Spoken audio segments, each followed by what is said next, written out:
El divorcio en la Biblia.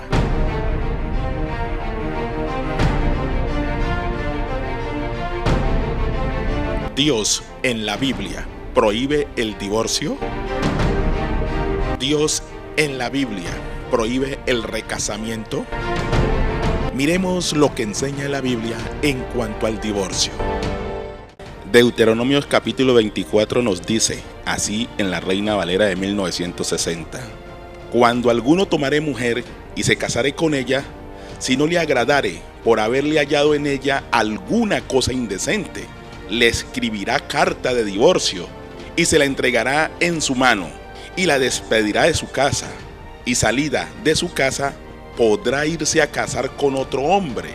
Pero si la aborreciere este último y le escribiera carta de divorcio y se la entregare en su mano y la despidiere de su casa, o si hubiere muerto el postrer hombre que la tomó por mujer, no podrá su primer marido que la despidió volverla a tomar para que sea su mujer, después que fue envilecida, porque es abominación delante de Jehová, y no has de pervertir la tierra que Jehová tu Dios te da por heredad. Según este pasaje bíblico, en la Torá, Yahvé sí permite el divorcio y el recasamiento. Negar esto en la Biblia es negar la palabra de Dios. Dios permite el divorcio y el recasamiento. Segunda de Timoteo 3:16 dice: toda la escritura es inspirada por Dios y es útil para enseñar, para redarguir, para corregir, para instruir en justicia, a fin de que el hombre de Dios sea perfecto, enteramente preparado para toda buena obra.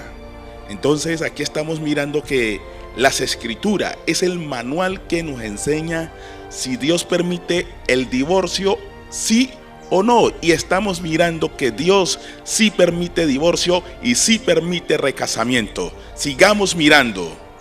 En este versículo bíblico podemos mirar que Dios permite el divorcio y el recasamiento porque Él mismo expresa: le escribirá carta de divorcio, se la entregará en su mano y ella podrá irse a casar con otro hombre. O si se casa con un segundo hombre, o si el segundo hombre muere, ella no puede volver con su primer esposo, porque es abominación delante de Jehová. Miremos otros actos abominables donde Dios permite divorcio y recasamiento. El mismo Dios manda divorciarse de mujeres extranjeras a los sacerdotes y levitas, como está escrito en Esdras 10:2, Esdras 9:2, Esdras 10:10 al 11.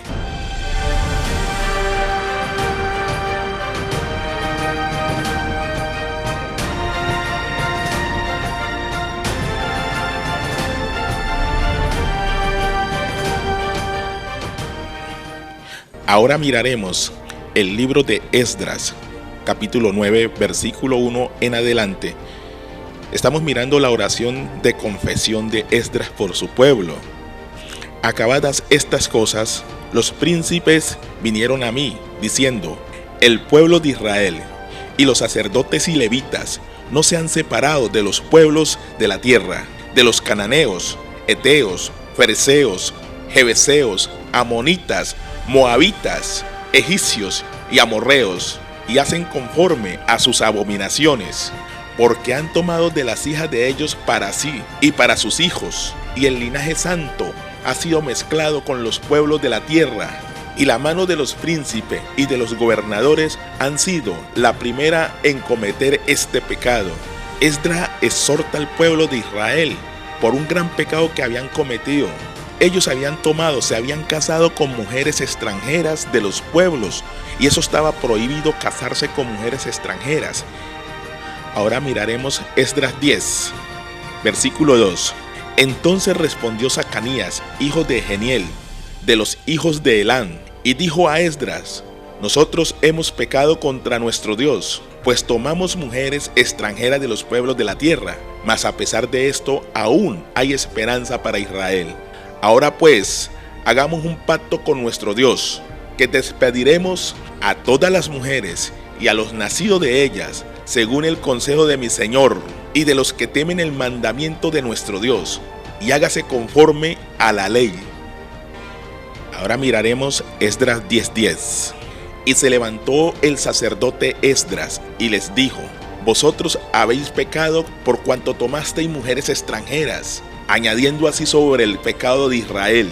Ahora pues, da gloria a Jehová, Dios de nuestros padres, y haced su voluntad, y apartaos de los pueblos de la tierra y de las mujeres extranjeras. También el libro de Nehemías habla en cuanto al pecado de Israel de casarse con mujeres extranjeras. Miremos Nehemías 13:26. ¿No pecó por esto Salomón, rey de Israel? Bien que en muchas naciones no hubo rey como él, que era amado de su Dios, y Dios lo había puesto por rey sobre todo Israel. Aún él le hicieron pecar las mujeres extranjeras. Y obedeceremos a vosotros para cometer todo este mal tan grande de prevaricar contra nuestro Dios, tomando mujeres extranjeras. Bueno, ahí miramos estos versículos bíblicos que nos cuentan las grandes abominaciones que había cometido el pueblo de Israel, juntándose y casándose con mujeres extranjeras.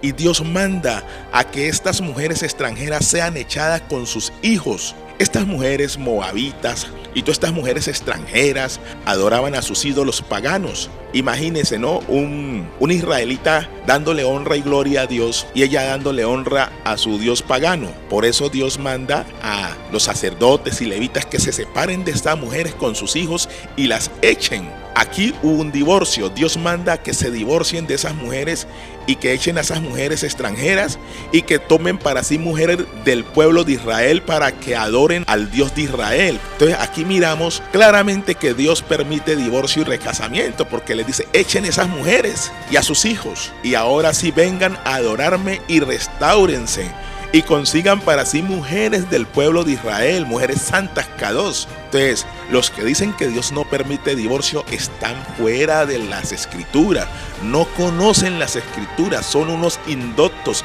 que tuercen las escrituras para su propia perdición, como expresa el libro de Pedro. Segunda de Pedro 3:16. Casi en todas sus epístolas, hablando en ellas de estas cosas, entre las cuales hay algunas difíciles de entender, las cuales los indoctos e inconstantes tuercen, como también las otras escrituras, para su propia perdición. Bueno, estamos mirando que Dios en la Biblia, como miramos ahí en el libro de Esdras y Nehemías, Dios mandó a que se divorciaran de esas mujeres paganas, extranjeras, y que consiguieran mujeres de su pueblo, mujeres Kadosh, mujeres santas. ¿Por qué Dios mandó a que estas mujeres fueran echadas del pueblo? Porque los hombres de Israel habían tomado para sí mujeres extranjeras. Ellos se habían casado con mujeres extranjeras. El mandamiento de Dios prohíbe juntarse o casarse con mujeres extranjeras, como está en Deuteronomio 7:2. Y cuando el Señor tu Dios te haya entregado delante de ti y los hayas derrotado, los destruirás por completo. No harás alianza con ellos, ni te apiadarás de ellos. No contraerás matrimonios con ellos. No darás tus hijas a sus hijos, ni tomarás sus hijas para tus hijos, porque ellos apartarán a tus hijos de seguirme para servir a otros dioses.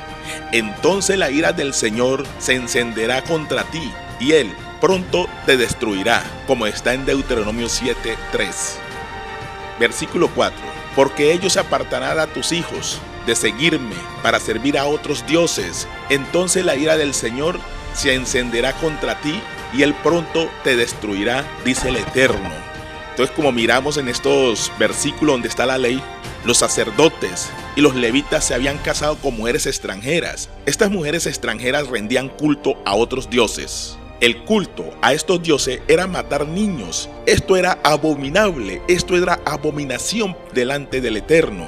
Esta diosa Acera era muy venerada en los tiempos del exilio babilónico. A Acera también se le conoce con otros nombres, como Astarte, Artemisa, en fin. Esta diosa era la diosa de la fertilidad y el amor, donde el culto era tener sexo y procrear y fertilizar la tierra. Cometer adulterio y fornicación espiritual para Dios es muy grave. Por eso Dios mandó la carta de divorcio, la carta de repudio, por practicar faltas indecentes que ofenden a Dios y a su esposo. Levítico 20:5 dice: entonces yo pondré mi rostro contra aquel varón y contra su familia, y les cortaré de entre el pueblo, con todos los que fornicaron en pos de él, prostituyéndose en pos de Moló, el culto a Moló. Imagínense, el culto a Moló era gran abominación delante del Eterno, y estas mujeres rendían culto a Moló. Jueces 8:33 dice: y aconteció que como murió Gedeón, los hijos de Israel tomaron y fornicaron en pos de los Baales, y pusieron por Dios a Baal Berín, otro dios pagano, Baal Berín. Ezequiel 23:37 nos dice: porque han cometido adulterio y hay sangre en sus manos, han cometido adulterio con sus ídolos, y aún a sus hijos que dieron a luz para mí, han hecho pasar por fuego como alimento para los ídolos. Oigan, volvamos a leer este texto.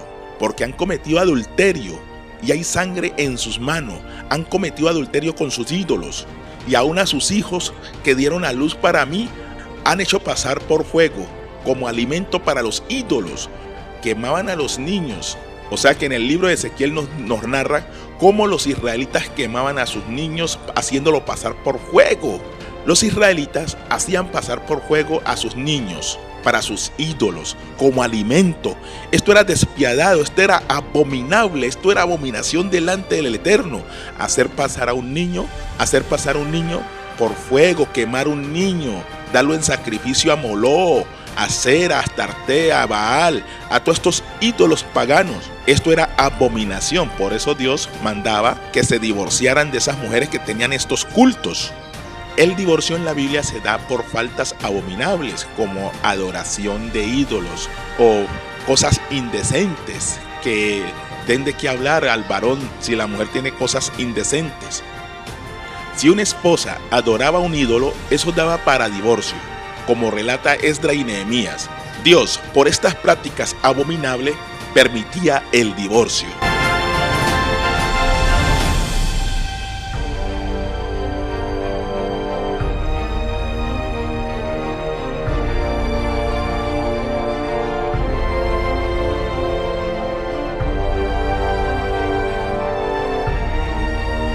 Leyes sobre la castidad, según nos cuenta el libro de Deuteronomio 22:13, 23 al 25, dice lo siguiente: cuando alguno tomare mujer y después de haberse allegado a ella, la aborreciere y le atribuye faltas que den de qué hablar, y dijere: a esta mujer tomé y me allegué a ella y no la hallé virgen, entonces el padre de la joven y su madre tomarán y sacarán las señales de la virginidad de la doncella a los ancianos de la ciudad en la puerta. Versículo 16: y dirá el padre de la joven a los ancianos: yo di a mi hija a este hombre por mujer y él la aborrece. Versículo 17: he aquí, él le atribuye faltas que dan de qué hablar, diciendo: no he hallado virgen a tu hija, pero ve, aquí las señales de la virginidad de mi hija. Y extenderán las vestiduras delante de los ancianos de la ciudad. Entonces los ancianos de la ciudad tomarán al hombre y lo castigarán. Versículo 19: y le multarán en 100 piezas de plata, las cuales darán al padre de la joven, por cuanto esparció mala fama sobre una virgen de Israel, y la tendrá por mujer, y no podrá despedirla en todos sus días.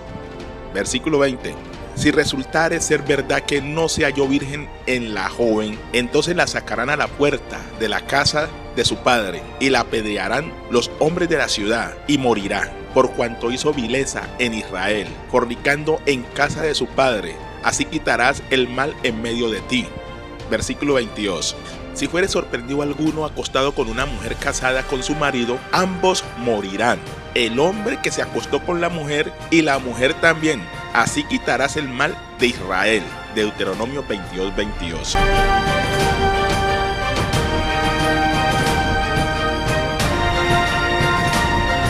En este verso podemos ver cómo un hombre se casa con una mujer virgen, pero él después la desprecia por no haberle gustado tener sexo con ella, y el muy descarado la calumnia diciendo que no era virgen y la repudia. Los padres de la joven, para no perder su dinero de la dote, apela a la señal de la virginidad.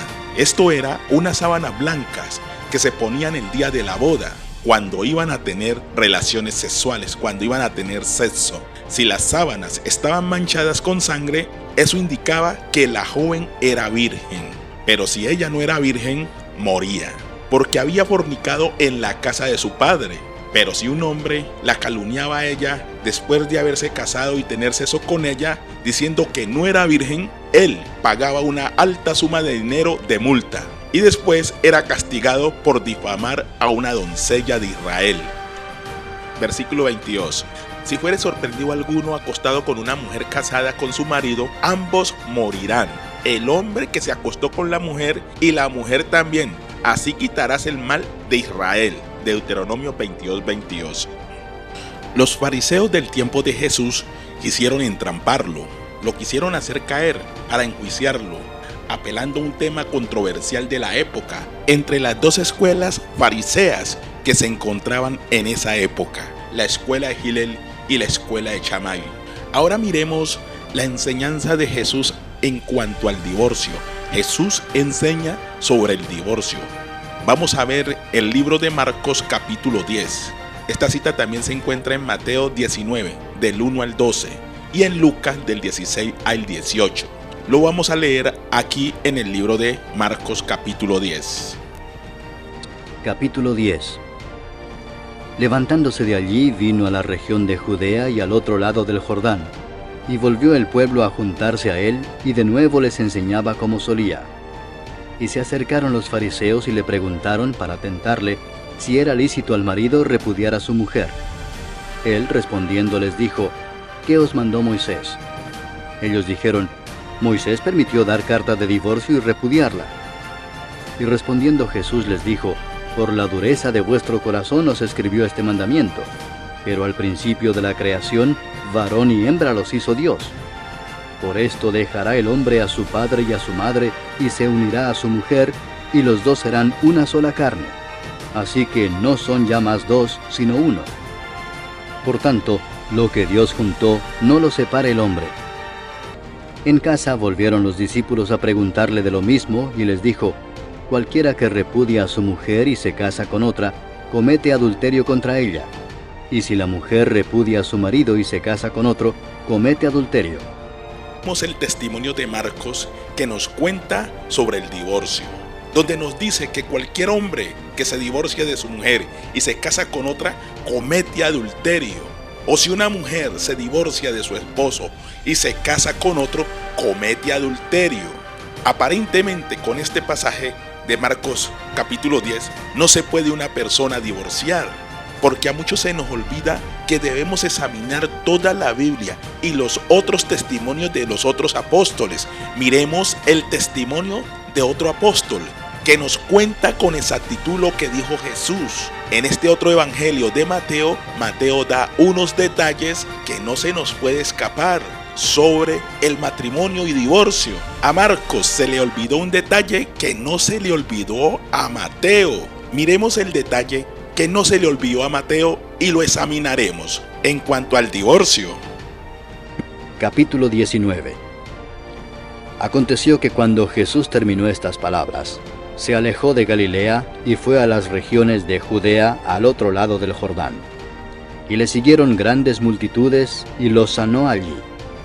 Entonces vinieron a él los fariseos tentándole y diciéndole: ¿Es lícito al hombre repudiar a su mujer por cualquier causa? Él respondiendo les dijo: ¿No habéis leído que el que los hizo al principio, varón y hembra los hizo, y dijo: Por esto el hombre dejará padre y madre, y se unirá a su mujer, y los dos serán una sola carne? Así que no son ya más dos, sino una sola carne. Por tanto, lo que Dios juntó, no lo separe el hombre. Le dijeron: ¿Por qué pues mandó Moisés dar carta de divorcio y repudiarla? Él les dijo: Por la dureza de vuestro corazón Moisés os permitió repudiar a vuestras mujeres. Mas al principio no fue así. Y yo os digo que cualquiera que repudia a su mujer, salvo por causa de fornicación, y se casa con otra, adultera, y el que se casa con la repudiada, adultera. Le dijeron sus discípulos: Si así es la condición del hombre con su mujer, no conviene casarse.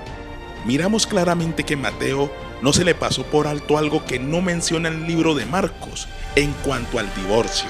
La frase salvo por fornicación. Hay una salvedad que no menciona el libro de Marcos, pero que sí la menciona el libro de Mateo. Salvo por fornicación. Y dice así: Y yo digo que cualquiera que repudia a su mujer, salvo por causa de fornicación o adulterio y se casa con otra, adultera, y el que se casa con la repudiada, adultera. Vemos que en este evangelio sí nos explica un poquito más claro que la única salvedad para divorciarse es la fornicación y el adulterio o cualquier falta indigna, como mencionó el libro de Deuteronomio. Miremos otras traducciones que mencionan a no ser por fornicación, otras traducen de la siguiente manera. Miremos cómo dice y cómo traduce otras traducciones. A no ser por causa de infidelidad, a no ser por causa de unión ilegal, Dios habla hoy, excepto cuando ésta haya sido infiel, como menciona la otra traducción Biblia, Dios habla hoy, a menos que ella le haya sido infiel, nueva traducción viviente, excepto en caso de inmoralidad sexual, esta traducción es la Nueva Versión Internacional. Miremos claramente que Jesús dice que si uno se divorcia debe ser solo por porneia en griego, que esto traduce fornicación, adulterio.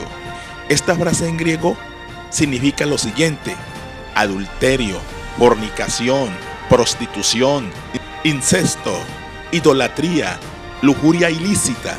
De acuerdo con las anteriores palabras basadas al griego, aquí hay una lista de personas que pueden cometer fornicación. Primero, aquellos que cometen adulterio.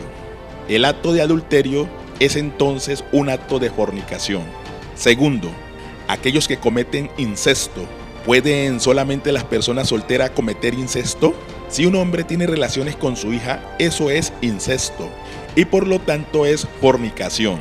Si una madre tiene relaciones con su hijo, esto es incesto y fornicación, como está en 1 Corintios 5:1. Si un hermano y una hermana, casados o no, tienen relaciones, esto es incesto. Casados o no, el incesto es fornicación. Tercero, la idolatría es fornicación. La idolatría es en el espíritu lo que es el adulterio en la carne. Pero ¿qué hay en el acto de la idolatría que lo hace también fornicación? El significado en el griego en los tiempos bíblicos y del griego de hoy quiere decir que algún acto de fornicación ha ocurrido. Cuarto, la lujuria. Esta incluye al casado y al soltero. Es una falsedad decir que solamente las personas solteras pueden cometer lujuria. Algunos declaran, la lascivia es la complacencia ilícita de la lujuria. El porno está incluido en esto. Así que en nuestras propias palabras, la lascivia es un pecado de fornicación. Sabemos que no solamente las personas solteras pueden ser lascivia o estar envueltas en el porno o cosas semejantes, también lo pueden estar las personas casadas. Jesús dijo que cualquiera que mire una mujer y la desea, ya cometió adulterio, ya cometió fornicación, ya pecó. En el libro de Lucas 16 nos dice así la Biblia: si alguien se separa de su pareja por cualquier cosa y se casa con otra pareja, adultera. Todo el que repudia a su mujer y se casa con otra, adultera. Y el que se casa con la repudiada del marido, adultera. En otras palabras, si usted se separa de su mujer por cualquier cosa que no sea lo que está estipulado en la Biblia, faltas indignas que den de qué hablar, fornicación, adulterio o idolatría. Tienen que haber algunos causales de divorcio, como los que estamos viendo: la fornicación, el adulterio, la lascivia y la idolatría. Si usted se separa por cualquier causa, peca y está en adulterio, como lo venían haciendo algunos fariseos de la época de Jesús. Pecan y cometen adulterio y fornicación. Podemos mirar cómo a Jesús le llevan una mujer adúltera, uno de estos movimientos fariseos, y le preguntan: mira, hemos sorprendido a esta mujer en adulterio, ¿tú qué dices? ¿La matamos? ¿Sí o no? Pero Jesús, siendo muy sabio, él mira la intención del corazón de estos personajes y empieza a escribir en tierra. ¿Qué escribía? Jesús conocía muy bien la ley porque él es un maestro de Torá, y Jesús sabía claramente lo que dice en Deuteronomio 22:22. Si fuere sorprendido alguno acostado con una mujer casada con su marido, ambos morirán, el hombre que se acostó con la mujer y la mujer también. Así quitarás el mal en medio de ti. Entonces podemos mirar, solamente llevan a la mujer, y por qué no llevaron al hombre si la ley dice que ambos deben de morir. Querían tentar a Jesús para ver qué sentencia daba Jesús, y Jesús mejor se dedicó a escribir en tierra. Y él les dice: el que esté libre de pecado, que tire la primera piedra. Vemos cómo Jesús desnuda el corazón de estos fariseos y toda esta gente que quería apedrear a esta mujer. Y él les dice: el que esté libre de pecado que tire la primera piedra. Y todos se fueron porque se sintieron culpables. Mas Jesús le dijo a la mujer: vete y no peques más, porque le faltó llevar al hombre que también era culpable de ese pecado. Si analizamos estos textos, la mujer en base a la ley debía morir. Entonces, ¿por qué Jesús no aplicó la condena de muerte? Porque la ley dice claramente así: si fuere sorprendido alguno acostado con una mujer casada con marido, ambos morirán. El hombre que se acostó con la mujer y la mujer también, así quitarás el mal en medio de Israel. Ambos tenían que morir según el pasaje del Deuteronomio 22:22. Por eso Jesús no quiso ejecutar la sentencia de muerte para la mujer, porque dice la ley que ambos deben de morir. Los dos debían de morir. Pero a Jesús solamente le llevan a la mujer. Ellos querían acusarlo, como registra Juan 8:6. Querían acusarlo de violar la ley, como vemos en el verso 7. Pero Jesús, sabiendo la maldad de sus corazones, escribió en tierra. ¿Qué habrá escrito Jesús? Que salieron despavoridos los que querían apedrear a la mujer. Seguramente Jesús escribió los pecados de cada uno de ellos. Y él le dice a la mujer: vete y no peques más. Alguno podría pensar que Jesús o Yahshua no quiso aplicar la ley de Dios al no darle muerte a la mujer, porque dice la Torá que los dos debían de morir, el hombre y la mujer. Pero ante Jesús solamente llevaron a la mujer. ¿Y por qué no llevaron al hombre? Quizás por este motivo Jesús no sancionó la ley a la mujer, porque él miró que era un fraude, que solo querían aplicársela a ella. Los fariseos con esta actitud querían tentar a Jesús para hacerlo caer en cuanto a algún tema de la ley. Estos fariseos querían ponerle una trampa a Jesús con este caso de la mujer, pero Jesús salió más vivo.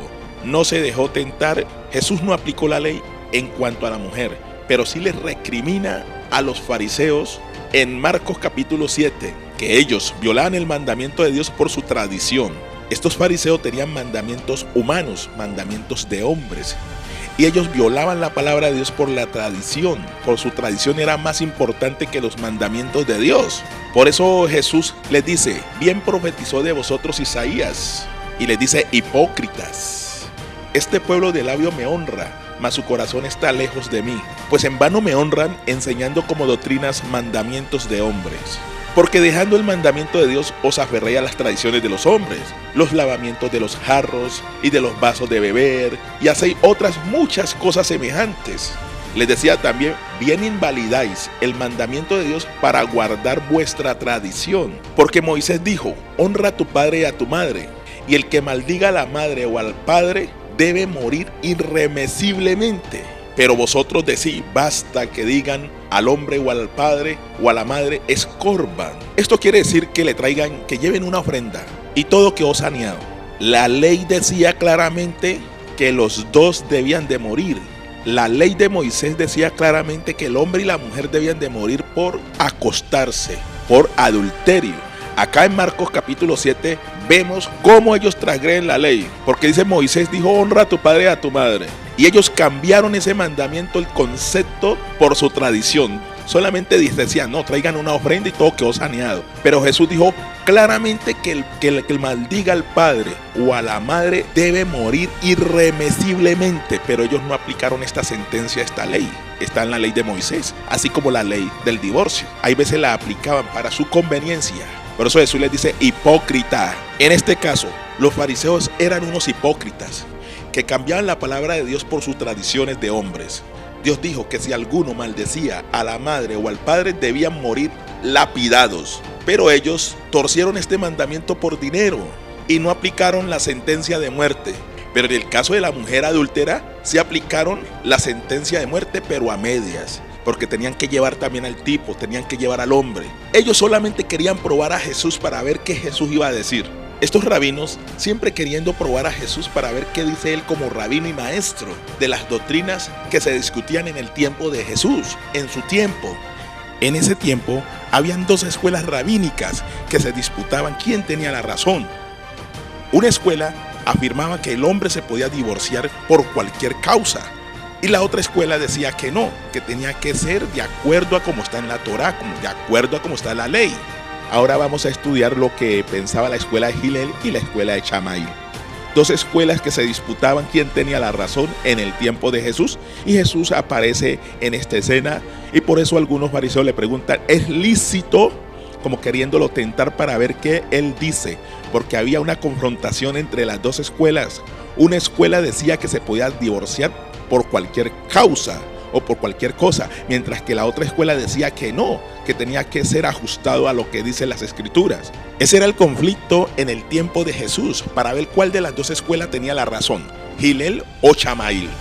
No todos los fariseos en la época de Jesús creían de la misma forma, ya que dentro del fariseísmo encontramos dos escuelas principales: la escuela de Shammai, Beth Shammai, igual a casa de Shammai, establecida en el año 46 a.C., y la escuela de Hillel, Beth Hillel, igual a casa de Hillel, establecida en el año 32 a.C. Shammai era un hombre rabino, maestro impaciente y estricto en su interpretación de la Torá, mientras que Hillel era indulgente y compasivo en sus interpretaciones. Pablo perteneció a la escuela de Hillel, ya que Hillel era el abuelo de Gamaliel el anciano, el rabino del apóstol Pablo, como está escrito en el libro de Hechos en el capítulo 22, versículo 3. Aunque ambas escuelas llegaron a tener unas 300 diferencias en sus enseñanzas e interpretaciones, la amistad reinaba entre los discípulos de la escuela de Hillel y los de la escuela de Shammai. La escuela de Hillel. La escuela de Hillel decía que un hombre se podía divorciar de su mujer por cualquier causa. Ejemplos: si la mujer dejaba quemar la comida, divorcio. Si la sopa se le chorreaba, divorcio. Si la mujer no le agradaba en cualquier causa, divorcio. Esta escuela enseñaba que por cualquier causa se podía el hombre divorciar de su mujer, mas no así la escuela de Shammai. Esta escuela decía que la única manera para que se otorgue un divorcio es si viola la Torá, es si la mujer está en fornicación, en adulterio, o si le encuentran a la esposa cualquier falta indecente, mientras que la escuela de Hillel era más liberal y se fue a los extremos. Este era el debate en el tiempo de Jesús, por eso estos fariseos querían saber de qué escuela era Jesús, si de la escuela de Hillel o de la escuela de Shammai.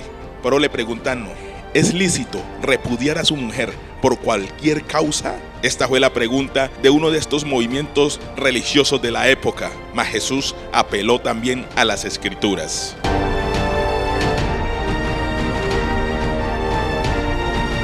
Segunda de Pedro 3:16. Casi en todas sus epístolas, hablando en ellas de estas cosas, entre las cuales hay algunas difíciles de entender, las cuales los indoctos e inconstantes tuercen, como también las otras escrituras, para su propia perdición. Recordemos que cuando el apóstol Pablo le escribe a Timoteo, le dice que las escrituras es la fuente de la salvación y que es útil para enseñar, para redarguir, instruir, corregir en justicia. ¿A cuáles escrituras se refería el apóstol Pablo? Cuando el apóstol Pablo dice que las escrituras, ¿a cuáles escrituras se refiere el apóstol Pablo? La respuesta es la Torá o el Taná hebreo. O como suele decir la Iglesia Católica y sus hijas evangélicas, el Antiguo Testamento. A esto se refiere el apóstol Pablo cuando dice las escrituras. Estas escrituras es la fuente de inspiración de los apóstoles, de Jesús. Todos citaban las escrituras. ¿Cuáles escrituras? El Antiguo Testamento. En el libro de Mateo 22:29 nos dice lo siguiente en la Biblia latinoamericana. Pero Jesús respondió y les dijo: estáis equivocados, porque no comprender las escrituras ni el poder de Dios. Reina Valera de 1960 dice: entonces respondió Jesús, les dijo: erráis, ignorando las escrituras y el poder de Dios. No podemos olvidar que el corazón de la Biblia es la Torá, o sea, los 5 libros de Moisés. A estos 5 libros le llamaron los griegos la ley. Los católicos le llamaron Pentateuco. Estos 5 libros son Génesis, Éxodo, Levítico, Números y Deuteronomio. A estos libros se le conoce como la ley o el Pentateuco o la Torá. A las escrituras que el apóstol Pablo le recomienda a Timoteo, esta escritura es la Torá, los Nevilín, los Ketubín, o sea, las instrucciones o la ley, que es la Torá, profetas, los escritos, que son los salmos y de ahí para allá. Estos 5 libros son conocidos en las congregaciones evangélicas y católicas como Pentateuco, o cuando Jesús habla, las Escrituras. El Nuevo Testamento es una compilación hecha por la Iglesia Católica después del año 325 DC.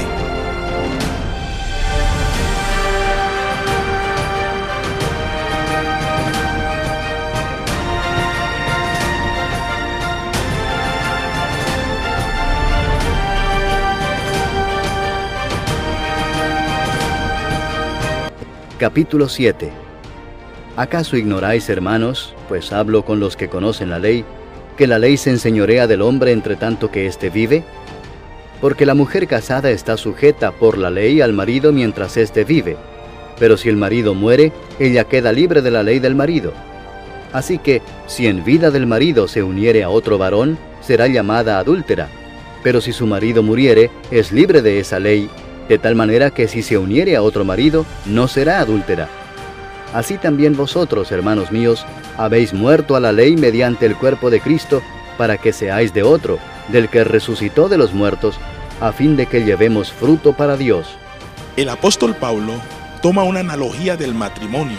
Claramente dice que si una mujer se une con otro hombre sin que su esposo esté muerto, ella adultera. Por eso es bueno conocer la ley del matrimonio, que está en el Antiguo Testamento, en la Torá, para poder entender más la carta a los romanos.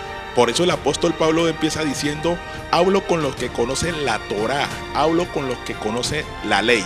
Vamos a analizar más esta carta a los romanos. Empecemos.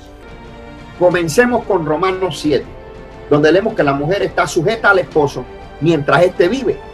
Pero si el esposo muere, ella puede casarse con otro. Cuando uno de los cónyuges muere, se puede iniciar un nuevo matrimonio.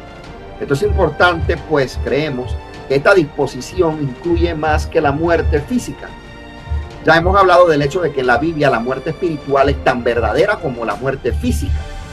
Recuerde que la Biblia dice que Adán y Eva murieron el día que comieron del fruto prohibido, ya que fueron lanzados fuera del huerto y la comunión con el Todopoderoso se interrumpió. Ellos quedaron espiritualmente muertos. Permítanme mostrarles cómo es que se aplica esta sanción al matrimonio. La Biblia enseña que la muerte rompe el pacto matrimonial. Veamos. ¿Acaso ignoráis, hermanos, pues hablo con los que conocen la ley, que la ley se enseñorea del hombre entre tanto que éste vive?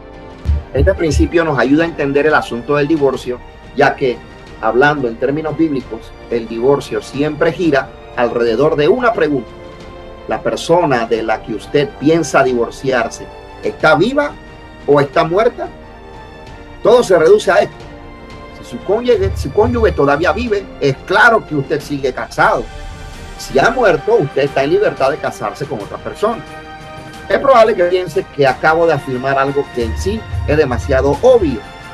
Está claro que si uno de los cónyuges muere, el matrimonio ha terminado y el que sobrevive está en libertad de casarse de nuevo. Vamos a demostrarle que este principio se aplica tanto en el terreno espiritual como en el terreno físico. Gracias a las Escrituras sabemos que la muerte espiritual es tan verdadera como la física. Por consiguiente, así como cuando un esposo o una esposa muere, su cónyuge es librado del yugo matrimonial, así también el compañero o compañera de una persona que muere espiritualmente puede quedar libre de su yugo. Entonces, como dijimos antes, la muerte es la única causa legítima de divorcio. Más adelante hablaremos de qué es lo que constituye la muerte espiritual y qué es lo que puede dar muerte a un matrimonio. Pero como hemos dicho antes, en la Biblia hay más de un significado de la muerte. En el caso de muerte física es obvio que el matrimonio ha terminado y que el cónyuge que sobrevive está en libertad de volverse a casar. Todos estamos de acuerdo en eso. No obstante, la muerte espiritual también puede destruir un matrimonio. Por lo tanto, surgen las preguntas: ¿qué es lo que constituye la muerte espiritual y cómo es que la muerte espiritual produce la muerte de un matrimonio? Este principio se aplica al argumento de Pablo en Romanos 7 por 3 razones. La primera, al final de Romanos capítulo 6, encontramos la declaración que la paga del pecado es muerte. El pecado trae consigo la muerte espiritual, así como la muerte física. La segunda, la referencia que hace Pablo a la ley en Romanos 7, tiene que ver con el pacto antiguo, por el que si un hombre muere, queda muerto en cuanto a relación del pacto. Y la tercera, Pablo dice específicamente en el versículo 4 que la muerte espiritual en un pacto permite que una persona vuelva a casarse bajo otro pacto. La referencia que Pablo hace a la muerte incluye con toda claridad tanto la muerte física como la muerte espiritual. De manera que cuando una persona quebranta un pacto con el Eterno y queda excluida de la comunión con Él, la Biblia dice que esa persona está muerta. Ahora veamos 1 Corintios 5, el caso del hombre que tenía relaciones íntimas con su madrastra.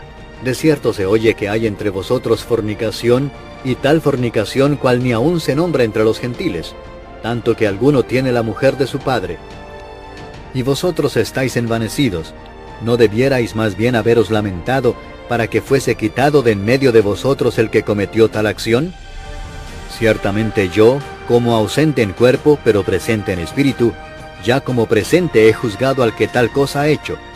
Ambos estaban viviendo arbitrariamente en pecado y la congregación no hacía absolutamente nada al respecto. En el versículo 5, Pablo dijo que el hombre fuera entregado al Satán para destrucción de la carne, a fin de que el espíritu fuera salvo en el día del Mesías. Este hombre fue expulsado de la congregación y transferido al dominio de la muerte, al dominio de Satán. Desde el punto de vista divino, estaba muerto hasta que se arrepintiera.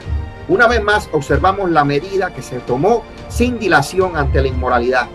Pero según el versículo 11, un creyente también se puede separar de la comunión de la congregación por una serie de motivos distintos, inclusive por ser maldiciente, ladrón, avaro o borracho. Veamos. Os he escrito por carta que no os juntéis con los fornicarios, no absolutamente con los fornicarios de este mundo, o con los avaros, o con los ladrones, o con los idólatras, porque en tal caso os sería necesario salir del mundo.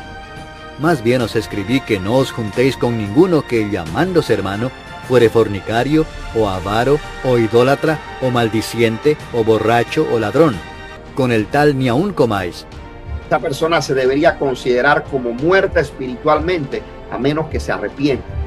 Por eso dice el Mesías en Mateo 18:17, que si un creyente no escucha a la congregación, se le debe tratar como gentil y publicano, en otras palabras, como un pecador empedernido.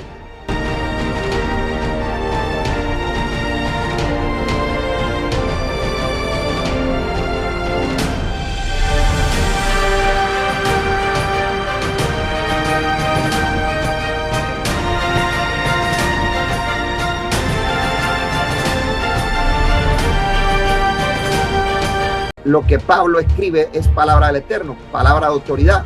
Veamos entonces los versículos 3 y 5 en lo que se considera el asunto de intimidad marital. El marido cumpla con la mujer el deber conyugal, y asimismo la mujer con el marido. La mujer no tiene potestad sobre su propio cuerpo, sino el marido, ni tampoco tiene el marido potestad sobre su propio cuerpo, sino la mujer. No os neguéis el uno al otro, a no ser por algún tiempo de mutuo consentimiento, para ocuparos sosegadamente en la oración, y volved a juntaros en uno, para que no os tiente Satanás a causa de vuestra incontinencia. La intimidad sexual de manera regular es lo ideal para una pareja casada. La única excepción es en situaciones muy especiales, cuando los cónyuges se ponen de acuerdo para abstenerse de la relación sexual a fin de entregarse a la oración intensa.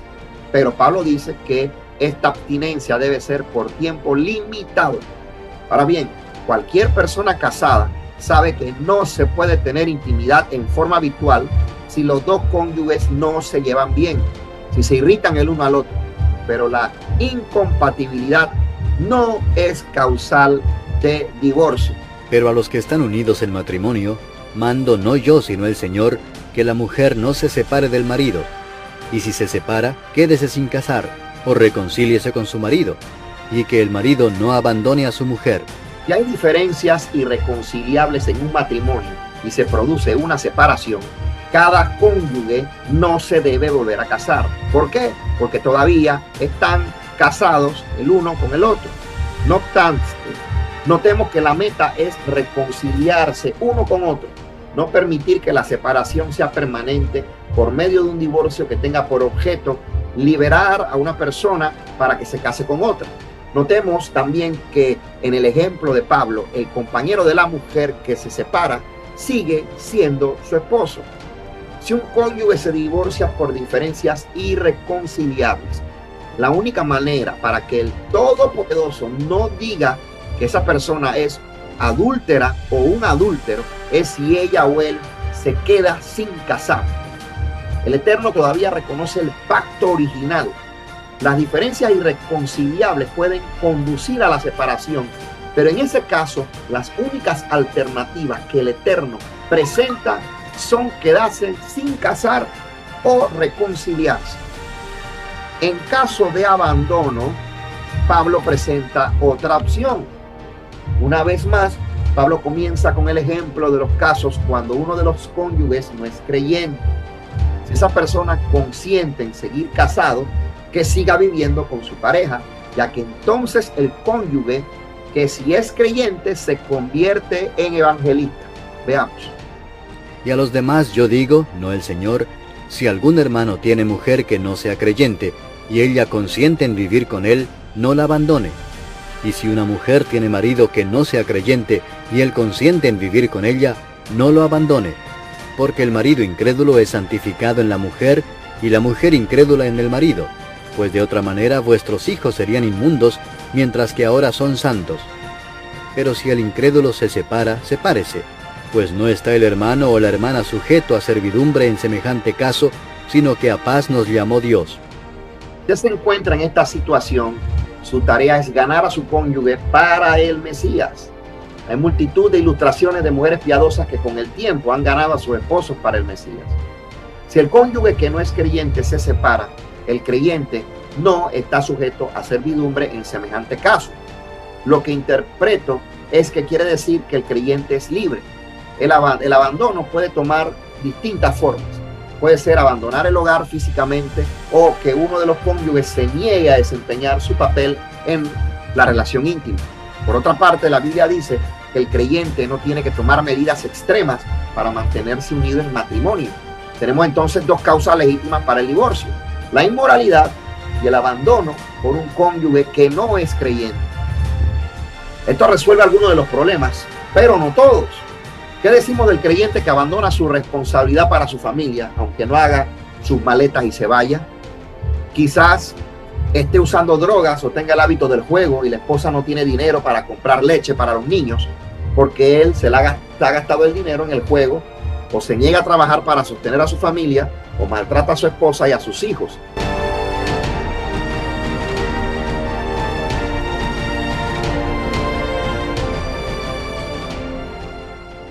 ¿Qué causal válida de divorcio presenta Shaul, el apóstol Shaul, el enviado Shaul, el Shaliach, como dice en griego, el apóstol Paulos? 1 Corintios 7:10 en adelante. Pero a los que se han casado les mando, no yo, dice Pablo, sino el maestro, el Mesías, que la esposa no se separe de su esposo. Casi siempre el problema aquí es que uno es creyente y el otro no. Pero si ella se separa, que se quede sin casar o que se reconcilie con su esposo. Eso si se separan por causas que no son justas. Y que el esposo no abandone a su esposa. Verso 12. A los demás les digo yo, no el maestro, que si algún hermano tiene esposa no creyente y ella consiente en vivir con él, no la abandone. Esto yo tengo que detenerme aquí, porque muchas veces me han hecho esa pregunta, casi siempre mujeres, hermanas en la fe. Mi esposo no es creyente, no se ajusta a la palabra del Creador, no me sigue en mi fe. ¿Qué debo hacer? Mi respuesta es siempre la misma: no debe hacer nada, excepto tratar de complacerlo lo más que pueda, darle un buen ejemplo, un buen testimonio como esposa, y orar por él y hablarle un poquito, tampoco mucha cantaleta y mucho estudio y muchas cosas que lo presione, ¿verdad? Que él se sienta como presionado. No, eso es malo también, eso es negativo. No, déjelo quieto. si es el caso del esposo, ¿verdad? Pues orar por él, etcétera, etcétera, hay muchas cosas que pueden hacer, menos forzarlo o presionarlo para que acepte sus creencias de usted. Y si alguna esposa, verso 13, y si alguna esposa tiene un esposo no creyente y él consiente en vivir con ella, lo mismo pero al revés, no lo abandone, porque el esposo no creyente se santifica mediante la esposa y la esposa no creyente mediante el creyente. De otra manera sus hijos serían impuros, pero ahora son santos. Pero si el no creyente se separa, que se separe. Fíjense la conclusión. Si él quiere irse, en otras palabras, que se vaya, el no creyente. En tal caso, el hermano o la hermana no queda ligado al otro. Subrayo eso porque esa es la clave de todo el asunto en esta parte del tiempo. ¿Ok? Su esposo no es creyente, usted es creyente, vamos a suponer que entró a la asamblea de Yahweh, yahwista, está observando la Torah y para aquí para allá, él no le gusta nada de eso, no acepta. Mientras él esté dispuesto a vivir con usted y portarse bien, entonces usted no tiene derecho a dejarlo. ¿Okay? Así que por religión no debería haber ningún divorcio. No debería, a veces los hay, pero no, está mal. Y viceversa, ¿verdad? En el caso del contrario, pues lo mismo. Ahora dice, en tal caso el hermano o la hermana, se que aplica a los dos, no queda ligado al otro. Eso es una aceptación del divorcio, hermanos. Esto es lo que no han entendido algunos maestros de la cristiandad que problematizan a la gente, a los miembros, con ese asunto de que el divorcio, el matrimonio es para siempre, tú no puedes divorciarte, y si te divorcias, pues y te casas con otro, cometes adulterio, porque ese divorcio no vale. Eso no es así, hermanos. Aquí implica que sí vale, porque dice el hermano o la hermana no queda ligado al otro. Eso quiere decir que queda libre. Eso quiere decir que el divorcio es válido. Pues Elohim los ha llamado a vivir en paz. Porque quién sabe si tu esposa puedes salvar a tu esposo, o quién sabe si tu esposo puede salvar a su esposa, a tu esposa. O sea que la aceptación divina a través de Shaul es a que si tienen esas diferencias de opinión, de religión o como se llame, que no son compatibles en cuanto a eso, a la fe, eso no es causal para divorciarse. Lo que tienen que aprender a ser tolerantes, lo que tienen que aprender a ser comprensivos, tolerantes, y hacer lo mejor que pueda para dar un buen ejemplo al otro. ¿Okay? Y esas palabras son una bomba positiva, importantísima, todo eso que leímos ahora de Shaul. Ahora, hay otra causal, y es la muerte. Romanos 7:1. Hermanos, ustedes que conocen la Torah, ¿no saben que la ley tiene dominio sobre el hombre mientras éste vive? Por ejemplo, la mujer casada está ligada por ley a su esposo mientras éste vive. Pero si su esposo muere, ella queda libre del compromiso legal del esposo. Por lo tanto, si ella se une con otro hombre mientras vive su esposo, se la declara adúltera. Pero si su esposo muere, ella queda libre de ese compromiso legal. Y si se une con otro esposo, no es adúltera. Si su esposo muere, subrayé esa frase. ¿Por qué? Porque una causal de divorcio pudiera ser la muerte espiritual. Eso lo he visto yo también, lo he escuchado de ministros cristianos, incluso lo ponen de esa manera, aunque otros no están de acuerdo con ellos. El hombre ha muerto espiritualmente, es un individuo que espiritualmente está muerto, entonces ella tiene derecho a divorciarse si él está en muerte espiritual. Ahora usted tiene que definir claramente qué cosa es muerte espiritual. No es así porque usted se le antoje. Eso ahí es donde a veces necesita consulta y consejo, ¿verdad?, de los más adiestrados en la Torah para que determinen qué cosa es muerte espiritual.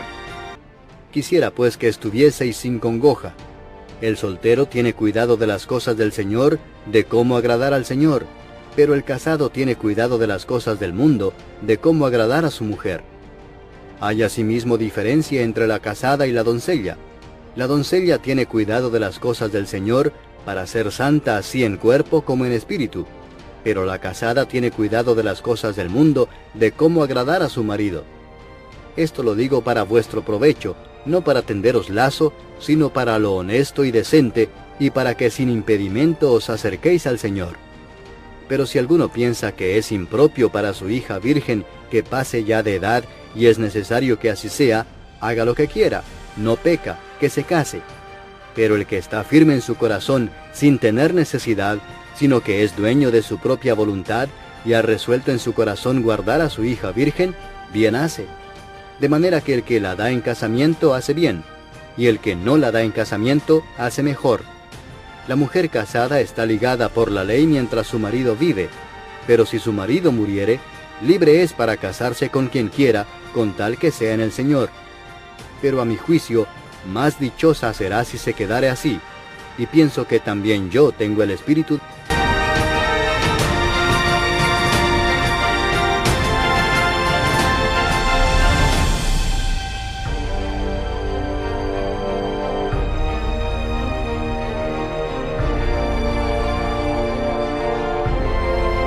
Deuteronomios capítulo 24 nos dice, así en la Reina Valera de 1960, cuando alguno tomare mujer y se casare con ella, si no le agradare por haberle hallado en ella alguna cosa indecente, le escribirá carta de divorcio y se la entregará en su mano y la despedirá de su casa, y salida de su casa podrá irse a casar con otro hombre.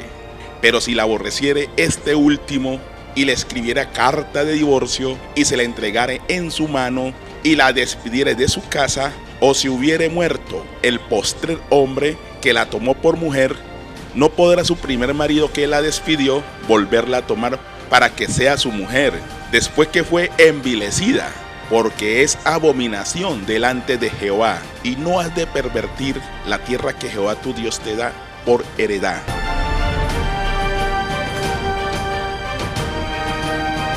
De acuerdo con la tradición judía, el divorcio es considerado como un último y trágico recurso al que debe recurrirse solamente después de haber agotado todas las demás posibilidades para restablecer la armonía matrimonial y para encender nuevamente la llama del amor y el afecto que alguna vez existiera en la pareja.